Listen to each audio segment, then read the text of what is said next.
2. 1-2.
Hey folks, what up? Coming up on Roland Martin Unfiltered on Monday, November 12, 2018. Drama continues in Georgia and Florida, where they're still trying to count the votes to figure out who is going to be the next governor in those two states. The Lawyers Committee for Civil Rights under law, they have filed a lawsuit or temporary restraining order against Georgia trying to count ballots in Gwinnett County. We'll talk with Kristen Clark, who leads the Lawyers Committee. Also, still drama there in Georgia. We'll talk with Latasha Brown and Cliff Albright with Black Voters Matter as they continue to also push that every vote be counted in that particular state. In Florida, Donald Trump and Rick Scott, they keep saying voter fraud. Oh my God, they're trying to steal the election. As usual, lying asses off, no evidence whatsoever. And so we'll talk about that. And, you know, it is typical. Trump lies matter. And, of course, we'll also deal with Democrats now being in control of the House. When they come back in January, they have made it perfectly clear that they are going to push a bill for automatic voter registration all across America, which will then put Republicans on the defense in the Senate. Will they ignore it?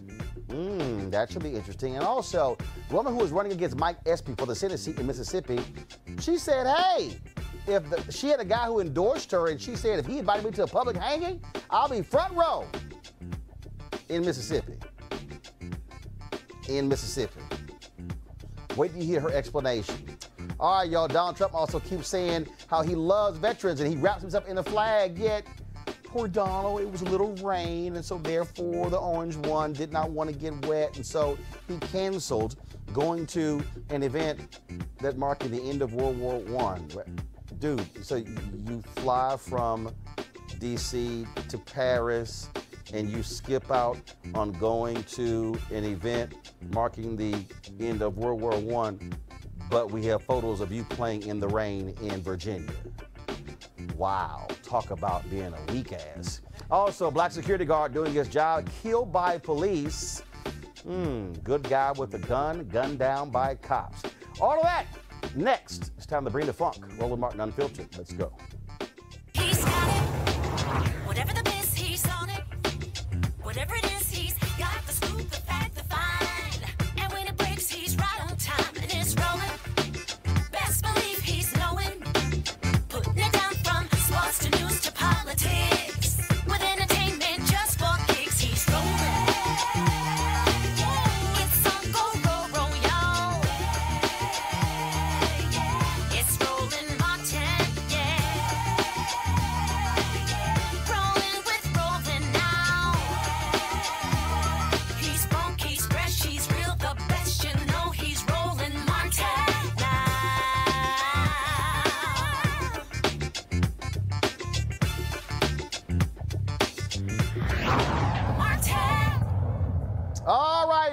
It's another week, and guess what? It's 6 days since the election, and they still have not figured out who the hell won in Florida. Andrew Gillum, he continues to press on in the Sunshine State. Over the weekend, he withdrew his concession. First of all, it really didn't even matter him conceding the race because it has no purpose whatsoever. But he did formally withdraw his concession because the votes are getting smaller and smaller. We're still trying to figure out where are all the ballots in Palm Beach County, Broward County, and other counties as well. Over the weekend, it was Andrew Gillum speaking in a black church where he made it perfectly clear, count every vote. So I want y'all to know, I am in some ways tired. It's been a long 21 months. We laid it all on the field. But I want you to know I am energized around this mission to see every single vote counted on this process. I'm energized around that.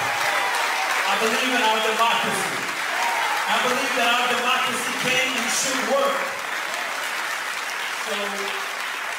So if you wonder why the President of the United States, the junior senator of the United States, Mr. Rubio, the sitting governor of the state of Florida are fighting like you know what to stop a vote count, that ought to tell you something. That ought to tell you something. Look, God knows how this thing will end up ultimately, but if you've got confidence, if you've got assuredness that the voters of this state chose you, then you would want every single vote to be counted. Every one. Every one. All right, folks, that was Andrew Gillum again saying count every vote. Again, the lead has shrunk, Ron DeSantis over Andrew Gillum, and we keep seeing the drama that exists there in the state of Florida. Now, we also see the exact same thing. There's a smaller gap that exists between incumbent Senator Bill Nelson and also Governor Rick Scott. Now, the Scott campaign, they have been doing all kinds of whining and complaining, alleging voter fraud. But guess what?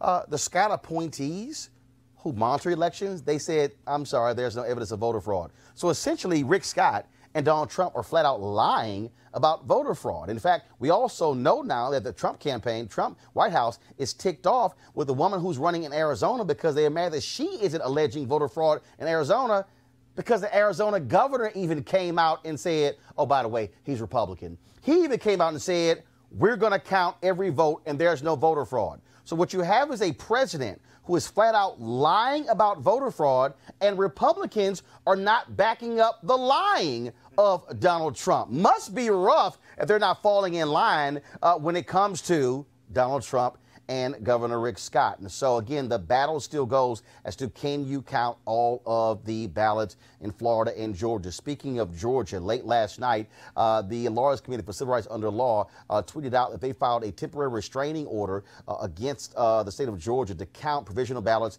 in Gwinnett County. That's one of the places where they have some outstanding ballots. And so Stacey Abrams, her campaign, they've also filed suit against the state of Georgia. And so all kinds of lawsuits being filed left and right. Georgia Secretary of State Robin Crittenden, she has made it clear to all county officials that they should count absentee ballots even if they lack a voter's date of birth, as long as the voter's identity can be verified. Now, remember, that was one of the issues there in Georgia where Brian Kemp, what they were trying to do is essentially lock folks out if they didn't have every single item that is correct. Well, luckily, you have a interim Secretary of State who was doing the right thing when it comes to what's happening there. We still even have reports of people in Georgia and Florida who say that they got their absentee ballots late. And so that's one of the things that's been happening as well. And so just crazy, just madness all over the place. So let's talk to a couple of folks who have been on top of this in Georgia, Latasha Brown and Cliff Albright. They're co-founders of the group Black Voters Matter. And so Cliff, I want to go to you first. So Cliff, I want to go to, okay, who's going to do first, Latasha or Cliff? Okay, fine, I'll go Latasha first. All right, Latasha, how you doing? Okay. Latasha, you there? I'm well, Roland.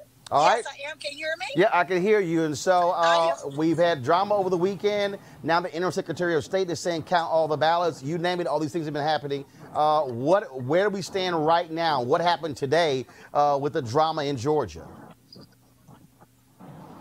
So what has happened with the lawsuit and what are some of the work that we're working on is to make sure that there is the absentee ballots. The absentee ballots have not been counted. There's over 40,000 that we know of absentee ballots that have not been counted.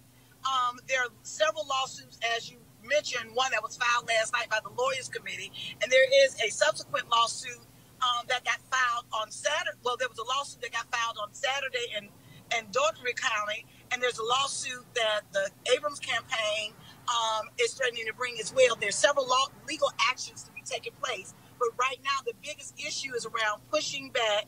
There's one court that has actually pushed back one of the election boards in the county. They have 3 additional days to come up with that to complete the vote count using the absentee ballots. And the reason why that's significant is because we know that there's over 40,000 a minimum of 40,000 absentee ballots that are still out currently right now that have not been counted. So how many votes does Stacey Abrams need to pick up to push Brian Kemp under 50.1 to trigger the December 4th runoff? That's 22,000, roughly close to around 22,000 votes are needed. And it's really significant because when you look at the voter suppression and you look at, particularly if Trump firm, that it's very, very likely, that a lot of those votes may be cast, may be Stacey Abrams votes. We don't know, but that's actually just a little over half. So what we're saying, a little under half, that is really important, that those absentee ballots can make the difference. And we really do believe that what it's going to do is push Stacey over the threshold for a runoff election. And so those are the absentee ballots. Now, we say those absentee ballots for all of Georgia or for a few counties? That's for all of Georgia. We don't know the entire number. There's a challenge with some of the absentee ballots because the 40,000 that we're speaking to, those are absentee ballots that specifically have blank by their name. That means that people send an absentee, they requested a ballot, the ballot may be sent back, they either elected not to send it or they sent it and it hasn't been counted. So you can actually go on the Secretary of State website to check what the status of the absentee ballot. Those ballots, the status is blank. So in addition to that, there are other particular counties that have absentee ballots that have not been counted yet. So there's there are several things that are going on right now. One, there is the finalizing of the provisional ballots. Secondly, there are some counties that were granted additional time to be able to count some of the absentee ballots that are going on. There are these 40,000 absentee ballots that have what is called a blank status right by them, which you don't know if they just weren't processed yet or they just not counted yet or people didn't turn them back in, which is why we've been doing a phone bank to reach out to folks around the absentee ballots. And then there's some ballots that have not been counted yet. So there's multiple things that are going on right now that could absolutely, with her only having a 22,000 vote difference, there's absolutely enough going on right now, enough ballots and votes out right now that can make the difference and push it into a runoff election. Hey, Cliff, I want to bring you in right now. Again, how important is that phone bank, and what has been the reception from people who have been receiving the phone calls from you guys? I'm sorry, I couldn't hear. I said, what has been the reception from folks? How have those phone banks been going? You alerting folks with regards to what they should be doing when it comes to their signature in these ballots? Yeah, so people have been responding. First of all, people have been really surprised just to find out that their ballot has not been processed. We've had people who have said that they mailed it in plenty of time, like in some cases 2 weeks before Election Day, and yet there still hasn't been processed. We've talked to people who have said that they were told that the ballot was mailed on October 27th to them, but then when they received it, they saw a postmark date of October 29th, and they didn't receive it until the night of November 5th, which made it too late for them to do anything about it. We had one woman who was in Oklahoma at the time of the election. She said she had to request an absentee ballot 4 times, and never received it. And so we've got an arrangement. We've had people who have said that they never received their ballot, and so they wound up on election day actually going to the polling place.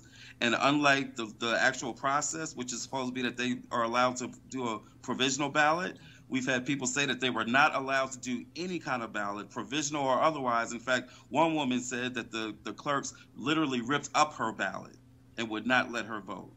So Wow. we've had all kinds of stories from folks who thought that they were that their vote had been counted, and come to find out it has not been counted. And so what recourse is there? Because again, when you talk about having to ask 4 times, look, that's certainly troubling. Exactly. So right now what the recourse is that we, along a range of other partners here in the state, National Domestic Workers, New Georgia Project, just a range of social justice groups are calling for, and there'll be a rally tomorrow at the Capitol where we are calling for an immediate recount, regardless of the 1% rule or the 50% plus one runoff rule. What we actually have here in Georgia, which a lot of folks haven't talked about, the Secretary of State actually has the discretion to call for a recount under certain situations, even when it's not within that 1% margin of victory. And so we are calling on the Secretary of State, and thank God that Brian Kemp is no longer Secretary of State, mainly through the actions of Latasha and the lawsuit that she found. But we are calling on the current Secretary of State to call for an immediate recount so that all of these questions can be explored, so that all of these ballots, absentee, provisional, otherwise, can be counted. And that's the only way we'll really know what the real margin is, and whether or not then we may still wind up going to a runoff. But the only way to get to the runoff is to count all the votes, and the only way to count all the votes is to have an immediate recount. What time? First of all, what time is that rally, and where is it tomorrow? It's 1 o'clock. It's going to be inside the Capitol. I don't have an exact room, but if you go to the Capitol, there'll be signage. There'll be people there to guide folks. So if you are in the Atlanta area, 1 o'clock at the Capitol tomorrow. Okay. All right then. Well, Cliff and Latasha, we certainly appreciate your diligence on this, and certainly we'll see what happens tomorrow.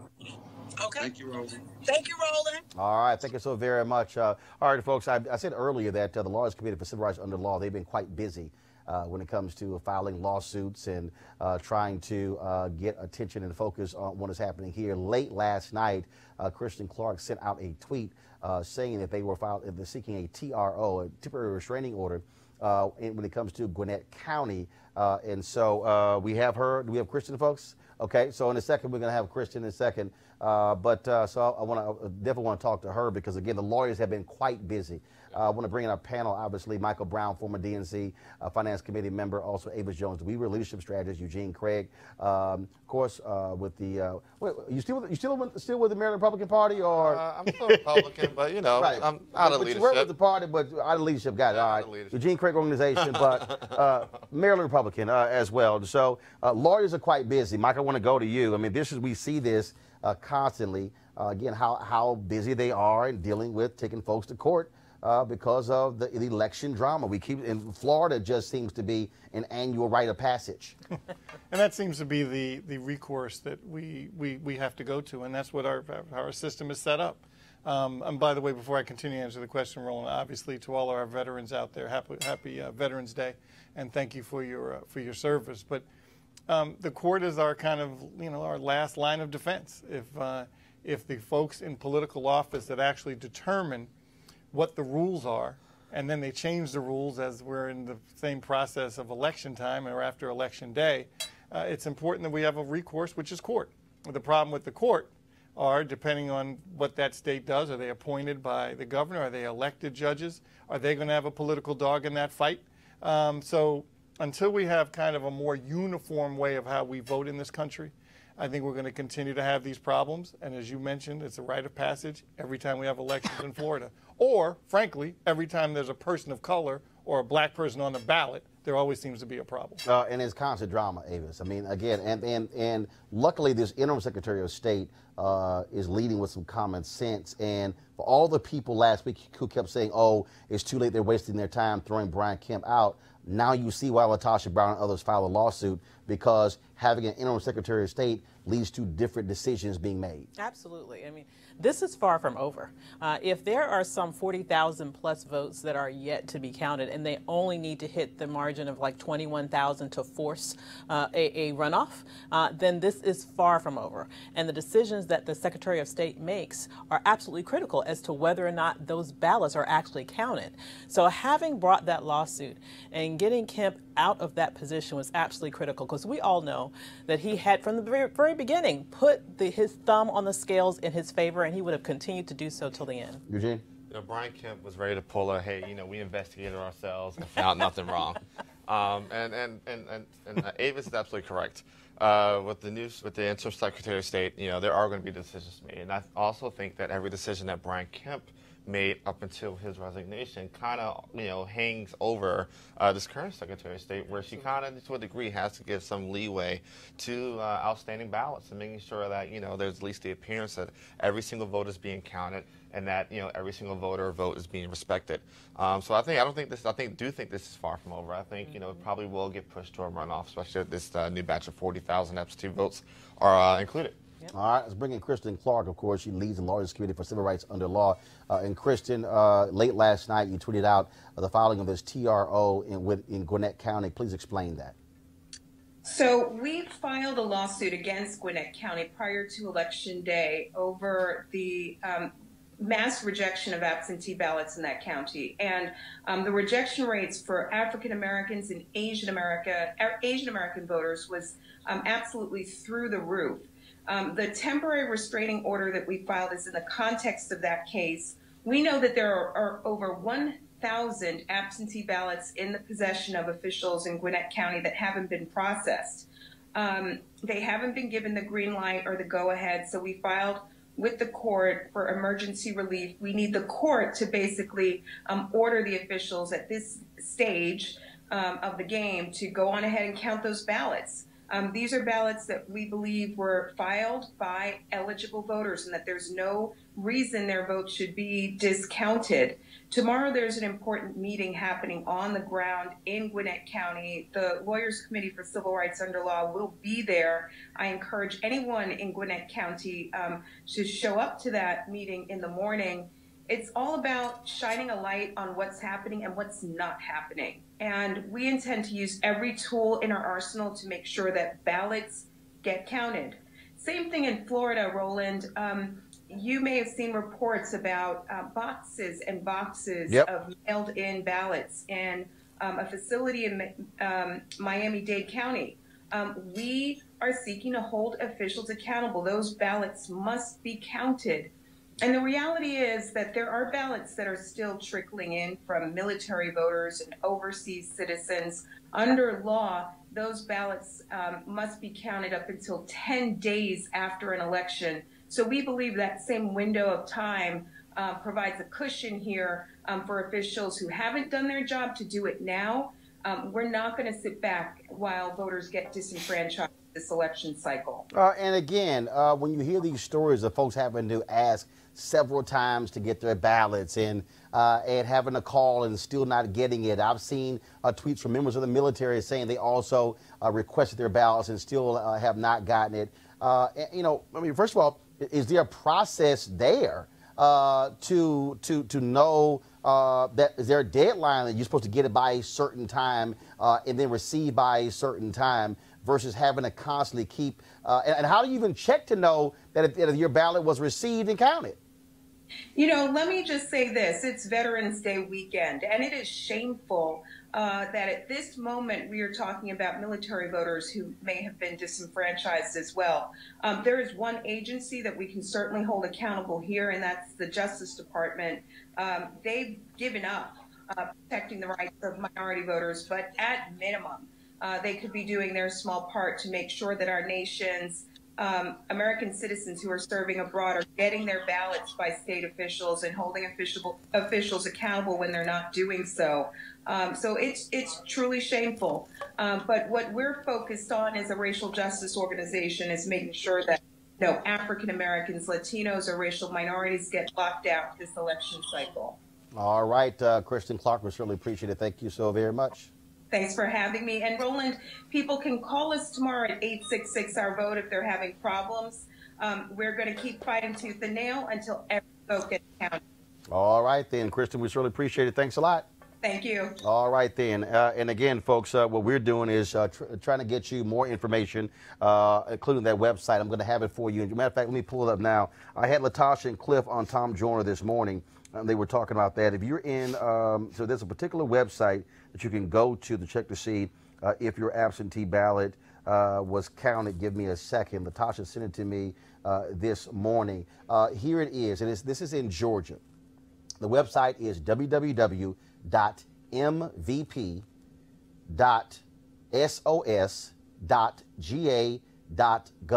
Again, www.mvp.sos.ga.gov. Latasha says after they enter their name and date of birth, there's a box in the bottom left corner to check on absentee ballot status.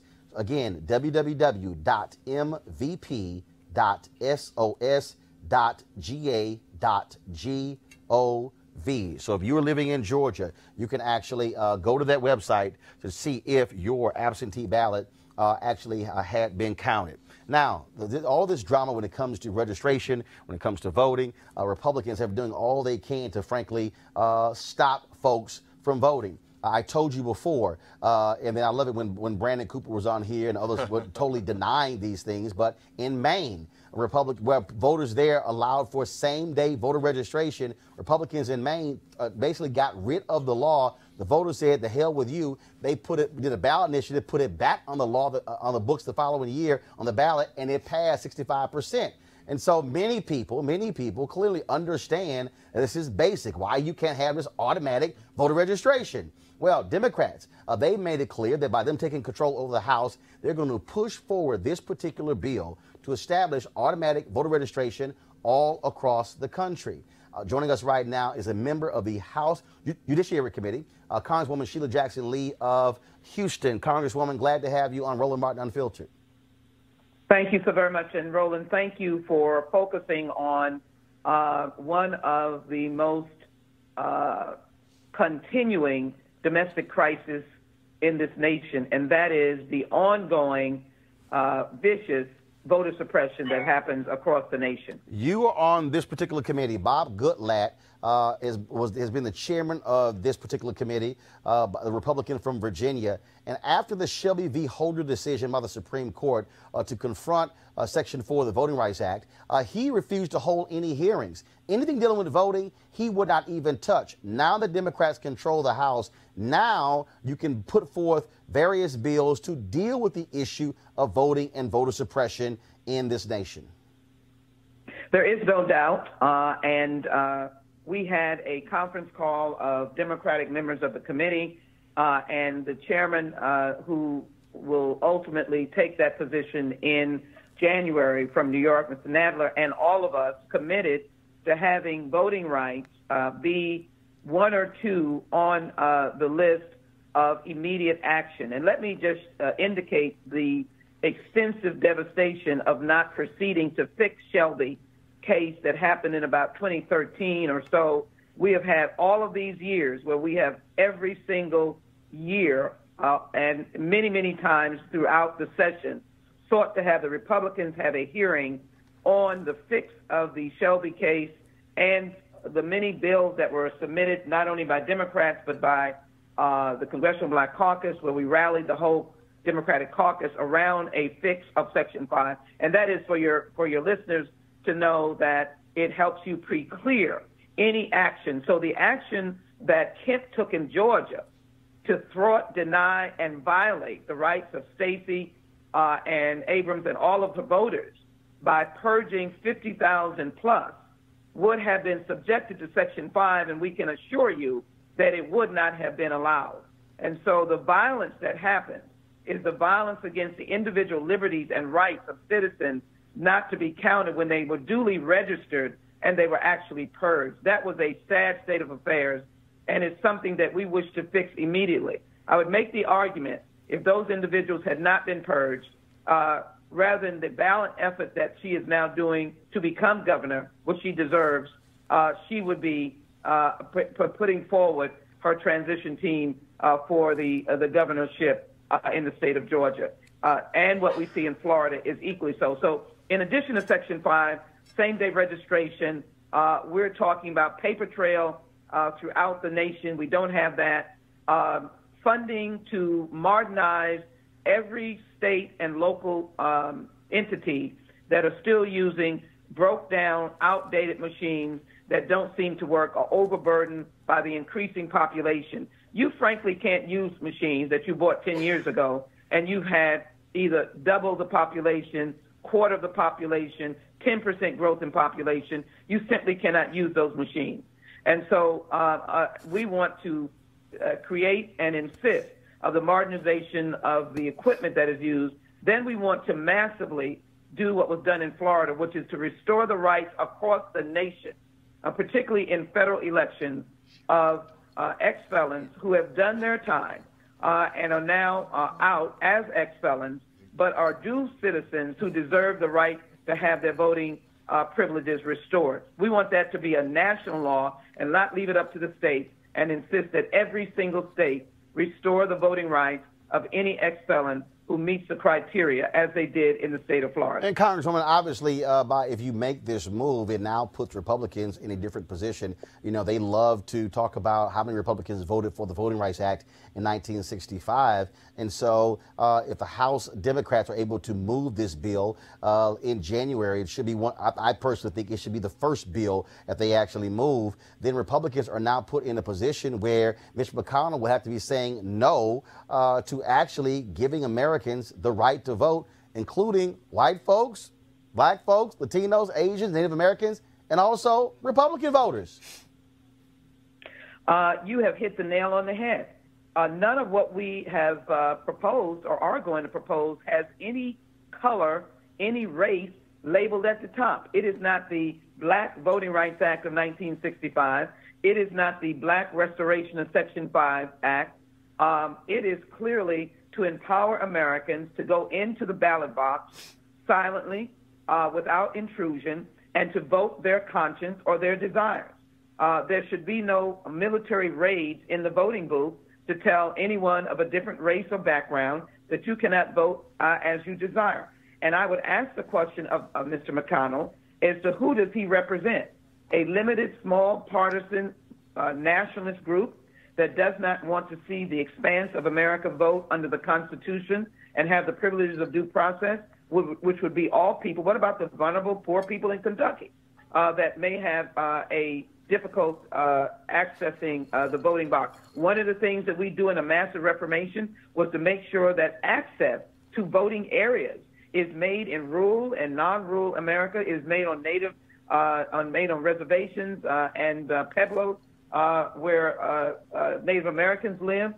It would be to say if you live in a difficult location in rural Georgia, rural Mississippi, rural Texas, that you would be able to vote, because we'd be required to have a voting site near you on campuses, university campuses of a certain size. We require you to put a voting box on that campus. So I would ask the question of Mr. McConnell, are you going to be the leader of America, or are you going to be a political hack that will deny people the right to vote? All right, Congresswoman Sheila Jackson-Lee, we appreciate it. Thanks a lot. Thanks for having me. All right, folks. In a moment, we're going to talk to Congressman Steve Cohen of Memphis. We're going to go to our panel here.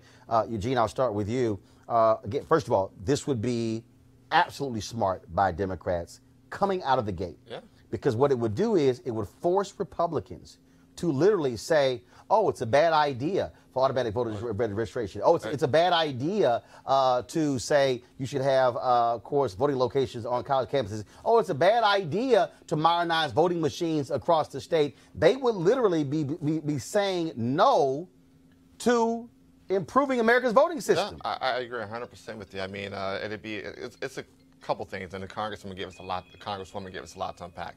The first thing is that it'd be delivering on a promise directly from day one to the Democrat voters. Secondly, it'd be voter protections given to voters across the country that we didn't see in 2018 and 2016. I mean, I would love to see the Russians try to play around with, a new voting system like that.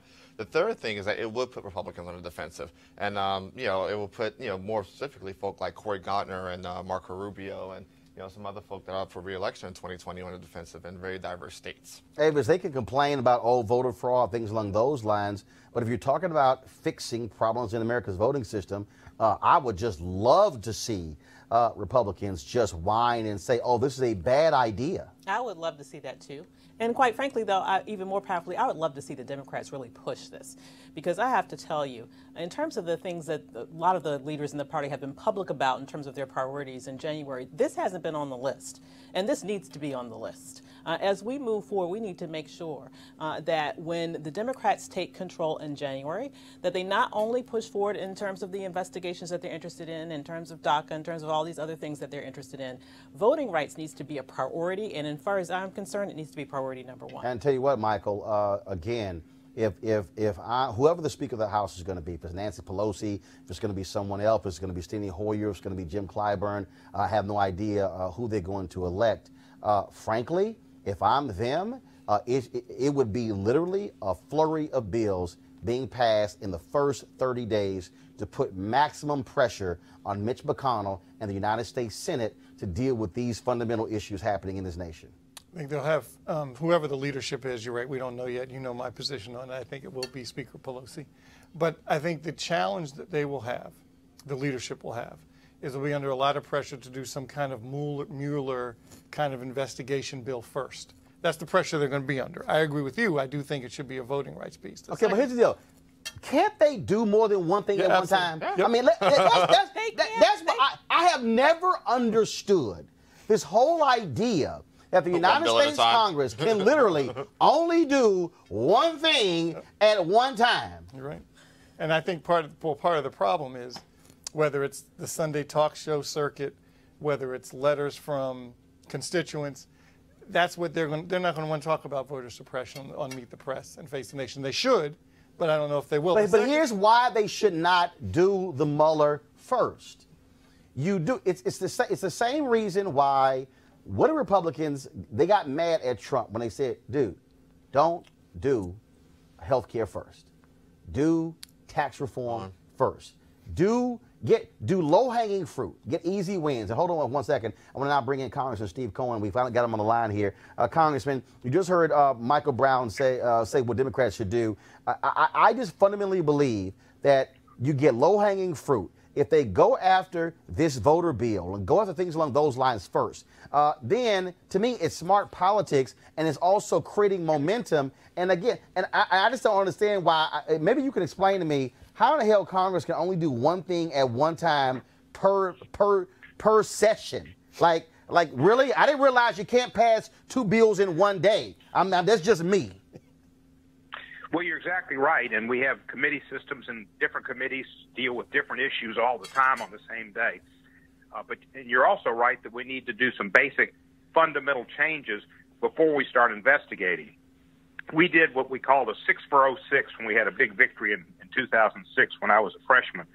And Nancy Pelosi laid that out and included passing Lilly Ledbetter, a minimum wage, certain ethics laws, and reform of the earmarking and system and other changes to the laws.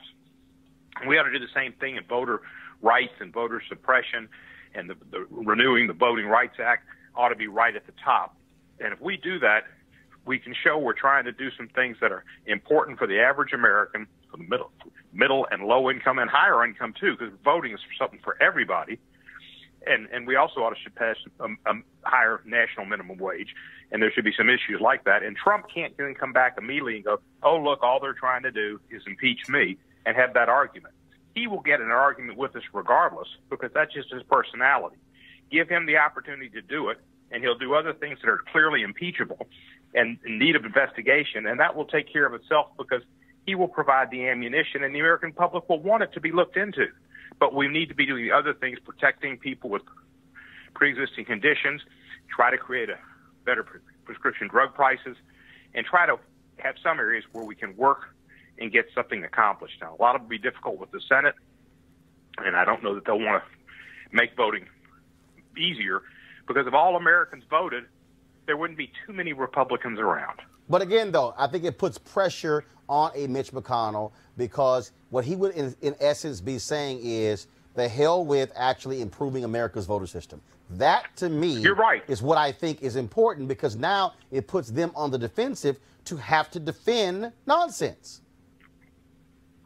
You're exactly right. And he would have to do it, and we do need to put him on the spot. And that's much of what we can do as long as since we don't have the Senate. We can pass smart, good changes in the law from the American society and for the overwhelming majority of people in the country, even the Trump Republicans, and they can see that the Republican leadership doesn't want to do things that they know make sense and are good for them as well. So we do need to do that. Put them on the spot. Congressman Steve Cohen of Memphis, I certainly appreciate it. Thank you so very much. And you have the second best barbecue in America behind Texas. Well, good luck with UAB. Good luck with UAB this week. We'll handle UAB. Trust me, that's not a problem. Congressman, I appreciate it. Thanks a lot. I appreciate it. All right, folks. Mike Espy, of course, he is in a November 27th runoff in Mississippi to become the next United States Senator. And he is running against State Senator Cindy Hyde-Smith. Lord have mercy, y'all. This is what this crazy ass woman. I told y'all white women are losing their mind in America. I keep telling y'all that, okay? White women keep losing their mind in America. They calling the cops on black people. This is what she actually said this weekend.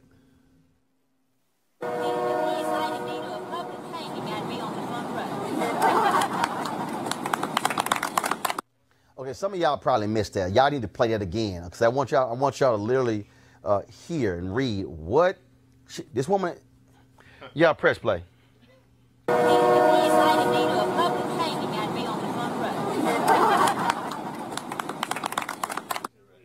Now, after this thing went viral, this is what she had to say.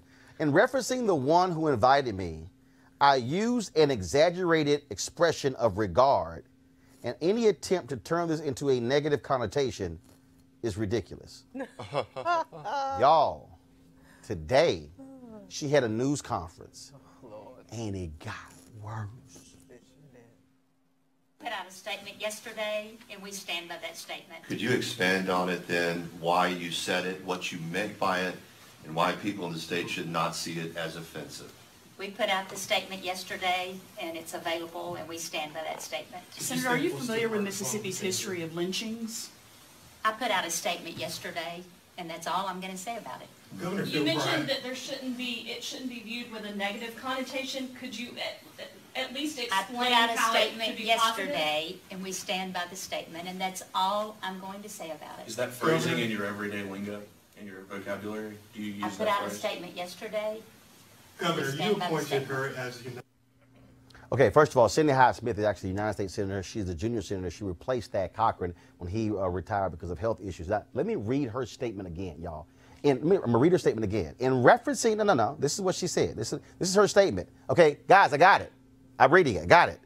In referencing the one who invited me, I use an exaggerated expression of regard, and any attempt to turn this into a negative connotation is ridiculous. I mean, you know. An expression of regard? An expression of regard among who? Fellow Klan members? I mean, right. Right.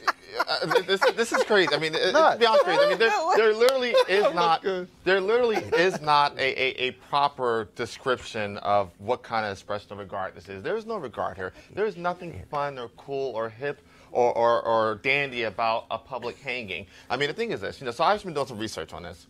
The question I've been asking a lot of folks, especially those in criminal justice field, is when was the last public hanging? Has public hangings ever been like, has death penalty hangings ever been like a public thing? And what I found is that not in the last, 80 years or so.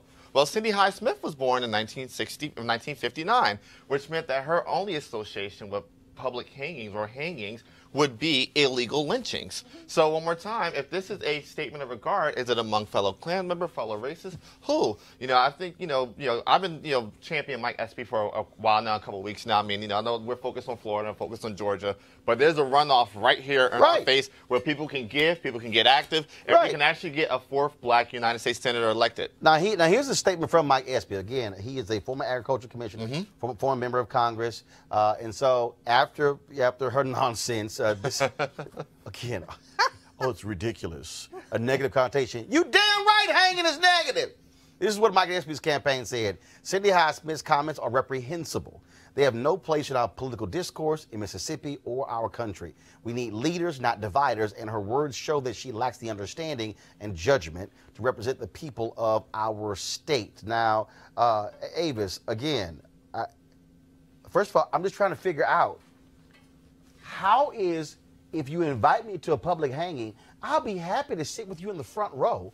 Somehow, this positive thing. It's not a positive thing. And I watched that entire press conference today, and it was an embarrassment. They spent the entire time, aside from the point that the little statements that she made about, I already said my statement, read my statement, the entire press conference was some sort of argument around being, get this, pro-life. Pro-life. The entire press conference was the governor making arguments about the importance of being pro-life. They had some sort of pro-life activist there that spoke. Hold on. You can't be about pro-life being and pro-death penalty at the same time. But That's if you a invite me to a contradiction. public hanging, that means somebody gonna die. Exactly. Hello. Thank you. As somebody that is pro-life, you cannot be pro-life and pro-death penalty at the same time. Well, now, granted, I do have an exception when it comes to the George Zimmerman. I think that should be a very public death penalty. Exactly. But that's my only exception. It was incredible. They were making this long pro-life argument, and what was amazing to me also is the irony here is that the governor of the state is actually the nephew of the woman who lied on Emmett Till that caused his lynching, in a sense. And so to act like there is no there's no history to this. The state that really had the most lynching in that era was Mississippi. To act like there is no history to this, that there is no context to this, and then to not even have the courage to answer direct questions about what you said, as well as sit here and make the claim that someone is somehow misinterpreting what you say, right, and in the process refuse to even apologize, shows me that she is not worthy of the office to which she holds, and that each and every person who is within the sound of our voices need to do everything that we can to make sure that Mike Espy gets in the Senate. Mike, everybody assumes Mississippi is a red state, that Mike Espy can't win. But the reality is, when you look at the number of votes that he got in the general election compared to her, significant black population in Mississippi. They basically tilted the election when Thad Cochran was running against the Tea Party. Against McDaniel. Black folks crossed and voted for Cochran over McDaniel. He has a shot if folks don't assume he has no shot and they stay at home. I think you're right, and I think the secretary, I imagine, knows that as he's putting down his strategy for the next 2 weeks. Was it November 27th? I think? Yeah, November 27th. And this certainly, you hate for things like this to happen, for somebody to make a stupid comment like that, but clearly this is going to or should motivate and help. This should be turned into an ad. Today. Oh, yeah. This should be turned into an ad today and ran on every black outlet, every black blog, I mean, I'm sorry. If I was running an outside group, I'll be pouring millions of dollars into Instagram influencers just to post that video. But here's the problem, Mike. This is the fundamental problem. Democrats. This is where Democrats, I believe, constantly screw up. They make the assumption there's no way Espy can win. So therefore, we're not going to waste any money or any resources. When the reality is there are white Democrats in Mississippi and there are black Democrats in Mississippi. And at the end of the day, you have to run. If you're able to get folks out, you don't assume people are going to be running out voting in massive numbers for her. And frankly, from a resource standpoint, clearly we know what's happening in Georgia and Florida, but this is the only game in town. Yeah. Obviously, Arizona is going to be decided. Clearly, Senator-elect Sinema is going to win that. So this is the only game in town. There's really no reason in the world not to pour the resources into Mississippi for the second. And here's one second. Hold on one second. I'm going to read this here. Here we go to my iPad. This is a piece right here that was on CNBC. The bigger problems for Espy start when GOP support consolidates behind the incumbent. Asked last month about a potential head-to-head race, half of Mississippi's likely voters said they would back Hyde-Smith, while 36% said they would support Espy, according to an NBC News Marist poll. It found the senator earning slightly more support among Republicans than Espy garners among Democrats. That's the problem right there. The problem is you've got white folks in Mississippi who are Democrat who are lethargic about supporting a black man to be United States Senator. But if I could change the narrative a little bit here, there are 650,000 black Democrats registered in Mississippi. On election day, there were roughly 700,000 total votes cast. Total votes cast. So this is a race that literally can be won by driving significant black vote turnout during a runoff. The other thing is this. I actually doubt the consolidation behind Hyde-Smith. Chris McDaniel Chris McDaniel followers are similar to Ron Paul followers. They'll vote for Chris McDaniel and nobody else. Those are the type of conservatives they are. So what we need is black people in Mississippi. We need y'all not to be lazy, not to make excuses. We need y'all not only saying, but you're going out and vote. You need mobilization. We need folks who are out there mobilizing people who went to Florida, who went to Georgia, who were in Alabama, who were supporting Beto O'Rourke in Texas. Yeah, those folks need to be on the ground with literally vans and buses taking people to the polls if you want to make a difference. But I keep saying, as long as you sit around and complain and don't vote, just shut the hell up. Also, folks, Mike Espy will be on Roland Martin Unfiltered tomorrow, so look forward to having him on the show. All right, got to go to a break. When we come back, more of Roland Martin Unfiltered. Back in a moment.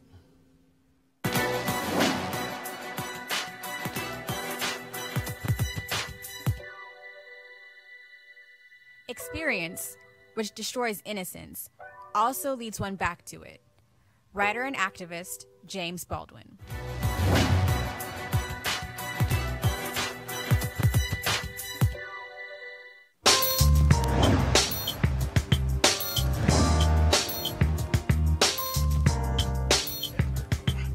As y'all can see, it's HBCU Giving Day, and I decided to go ahead and not only rock the Grambling tracksuit when I spoke there last year. They gave me that, but also the president, when he came on the show, gave me this great jacket here. So I'm an honorary band drum major at Grambling. So Grambling State University is our HBCU Giving Day school. It, of course, opened in 1901 as the Colored Industrial and Agricultural School. In 1946, it became Grambling. And, of course, we know many of their famous graduates, Erica Badu, Willis Reed, and, of course, Super Bowl winning quarterback Doug Williams. Of course, if you want to support Grambling, pull it up, please. Go to graham.edu, www.graham.edu. To support Grambling. And so again, and you're a Grambling graduate, we expect you to also be giving money back to your university, supporting them each and every single chance you can get. And so no excuses, no complaints, and so you should be supporting Grambling.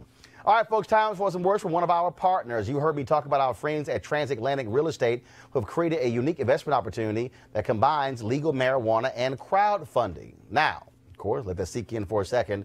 Think about the growing momentum around legal marijuana in this country. It's been on various ballot initiatives. And if you're an investor, there's never been a better time for you to get in the game. However, as markets grow, so does the barrier to entry, which means it will take millions, if not billions, to invest, not to mention the risk of starting a new venture.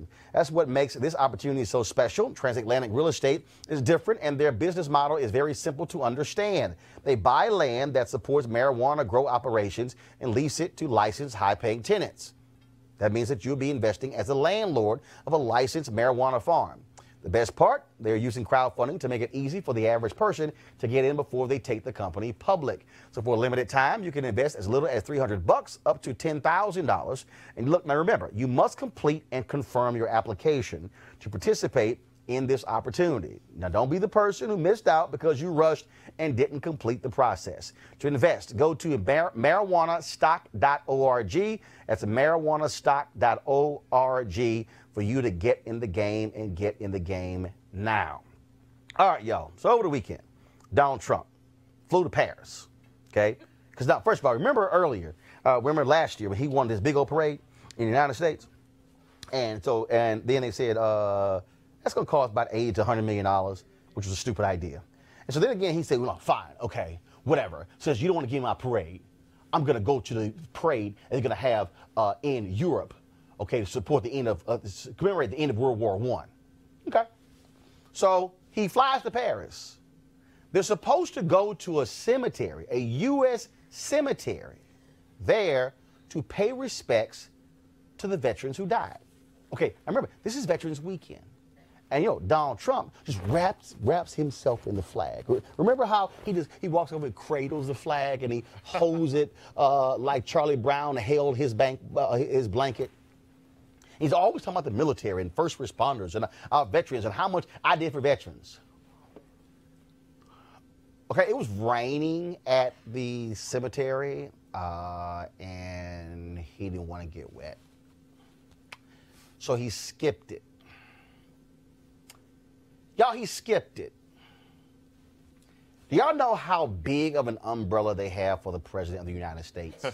I'm a golfer, okay? We have these 68 to 72-inch umbrellas that could literally keep Michael Avis and Eugene dry at the same time. That's how huge these umbrellas are. Nah, see, Orange One couldn't do that because it was a little too wet for him because he didn't want his shoes to get soggy. So he skipped the event. Now, Prince Harry, y'all know he went to the event. Maybe that's because Prince Harry actually served in the military. Okay? But then again, you don't have to serve in the military to pay your respects. Now, over the weekend, Twitter blew up with tons of photos of President Barack Obama, who did not serve in the military, in the rain, with the military. Here's one of the videos right here. Okay, this is 2009. Obama at Arlington National Cemetery on Veterans Day. Y'all see it was raining. Y'all see he don't even have an umbrella because now, see, the First Lady, they hold an umbrella over her head, but Obama wasn't scared of the rain. Yeah. Matter of fact, I think that this is where New Edition. Can you stand the rain? I mean, his answer is no. What the?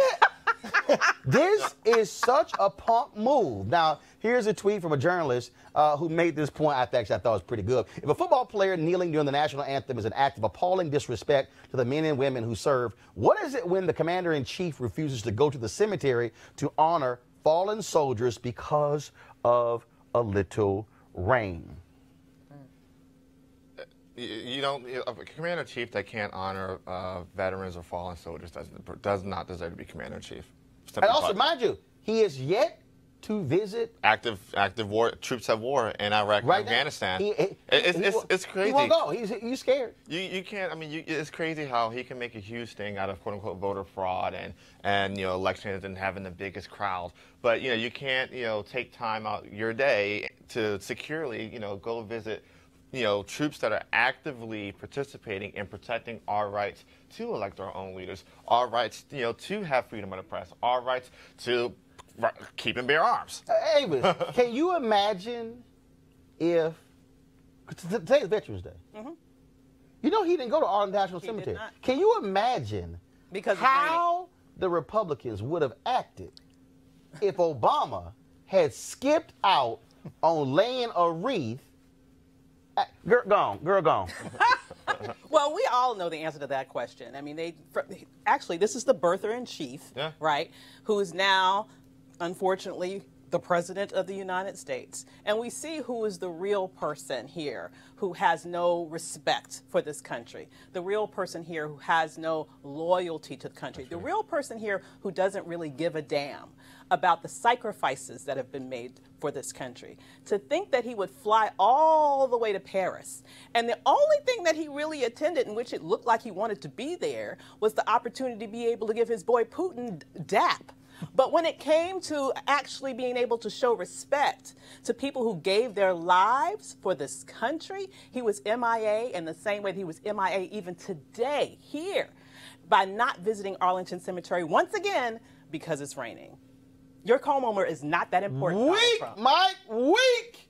He's just an un-American American president. I don't know really how else to put it. He wraps himself up. I don't know what's that new term he uses, nationalist, and he is just. I don't get it. I don't get also the people around him, Roland. Where are the folks saying, Mr. President, you have to go in the rain. Even your boy Obama went. Hey, Mr. President, you got to go to Arlington National Cemetery today. He didn't do it. I don't understand that folks are they so scared that they'll get fired? I guess Yes. that's clear. Yeah, I know it's a rhetorical. Yes, I'm asking a rhetorical question. But then it also gets deeper into hypocrisy with this whole "let's stop counting the votes" when a lot of the military votes haven't been counted yet. Yeah. So he wants to disenfranchise the folks he claims he's for. Now, so I want to pull this up. These are the folks, of course, at Vote Vets. First of all, you know he doesn't care about them because Donald Trump actually blocked them on Twitter. This is what. Oh, my God. No, he did. No, he blocked Vote Vets. Mr. Bone Spurs in chief. Yeah, he did. Wow. This is the tweet. Donald Trump continuously shows he has no respect for service or those who served. John Soltz, chair of the veteran group Vote Vets, told the New York Daily News about Trump effectively arguing for barring soldiers stationed abroad from voting in Florida's midterms. To your point, Mike, they also, of course, blasted him over the whole issue of not going to the cemetery. I mean, this is a veterans group, and he literally is saying, I don't really care about y'all. That's what you know, it's so interesting to me, and we've had this conversation back in the green room when we're waiting on. I think some of these Trump voters, I don't know if they're frightened or embarrassed. No, they're stupid. Or scared I'm to sorry. acknowledge they made a mistake. No, Just say, you know what, I messed up. My bad. I'm going to go ahead and say it. They're stupid. And I'm tired of the media playing games on this very issue because they're stupid. Okay? Because these are the very same people who are, our veterans, our military, support our troops. And you keep covering for a dude who grossly disrespects them. Okay? Who grossly disrespects them. You can't even go to pay your respects. Right. You flew Air Force One over to Paris to specifically honor veterans, American veterans who died in World War I, and you can't even get your lazy ass out of a hotel and put on an overcoat and grab an umbrella to go pay your respects. And all of you Republicans who are silent, who make excuses, you are repugnant because you are fake patriots. You say you love America. You love wrapping yourself in the flag. You love putting out yellow ribbons. You love condemning black folks who kneel. You love talking all this stuff about paying our respects and how we must show our appreciation. But this man disrespects them and you say nothing. Not only couldn't he go there, he couldn't even go to Arlington National Cemetery today. Okay, how hard is it when he's played golf in the rain? Yeah, and you make excuses. What was it? A head cold? What was it? A little under the weather?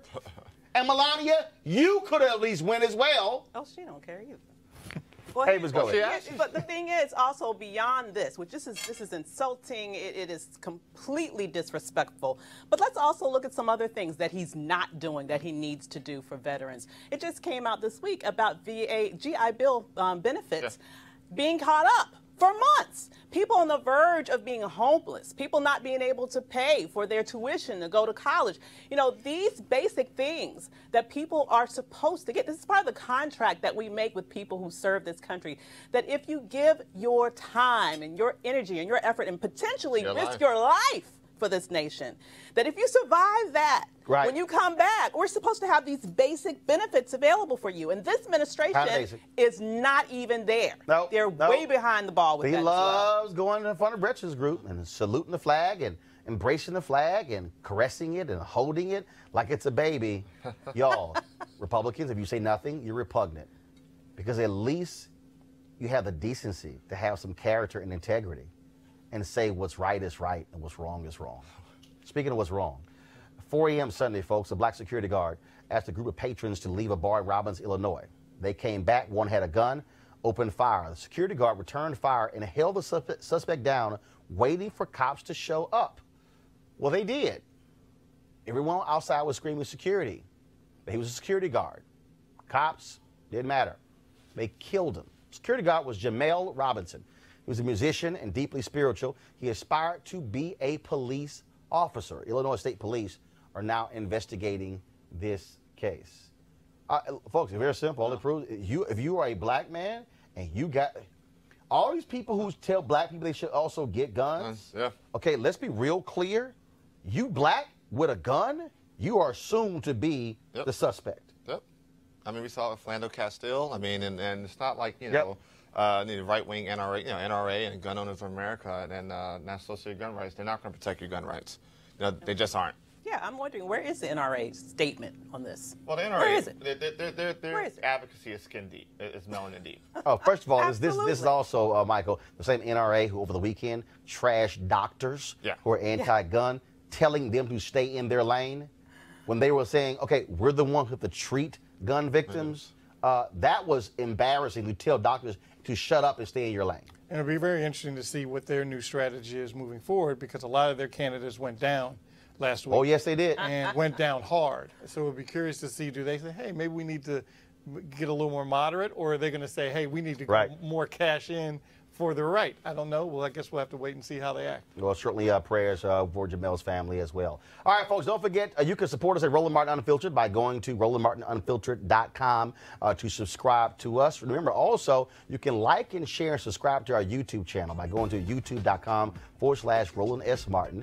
Also, turn on your notifications so when we go live with the show, but also other shows that we stream, you will have an opportunity to actually see the show. And to join our Bring the Funk fan club, go to RolandMartinUnfiltered.com and then just click to support the Roland Martin Unfiltered Daily Digital Show. Your dollars goes to keep this show independent and covering the issues that you want covered. And also showing black folks more than one at a time, which seems to be a little hard for a lot of the cable networks, except when it comes to black stories. And so we just happen to do it every single day. Just plentiful black people, just lots of melanin on this show. And so we want you to support us as well. And so thank you to Michael, Avis, and Eugene. I appreciate it. Thank you so very much. All right, folks, I got to go. Don't forget, Mike Espy is going to be on the show tomorrow. You want to hear that conversation. And y'all should be calling, texting, tweeting, Facebooking, Tumbling, everything possible, Instagramming. I don't care. Anybody you know in Mississippi, to tell them, get off their butts and focus on voting November 27th in that runoff between Mike Espy and the public hanging woman. That's your choice. The brother and the public hanging woman. Take your pick. The public hanging woman and Mike Espy. I ain't telling you to vote for her. I'm just saying, one 50 years ago would have got lynched. The other would have been watching the lynching. 50 years later. Take your pick who you think should be in the United States Senate. All right, I'll see y'all tomorrow. Holla!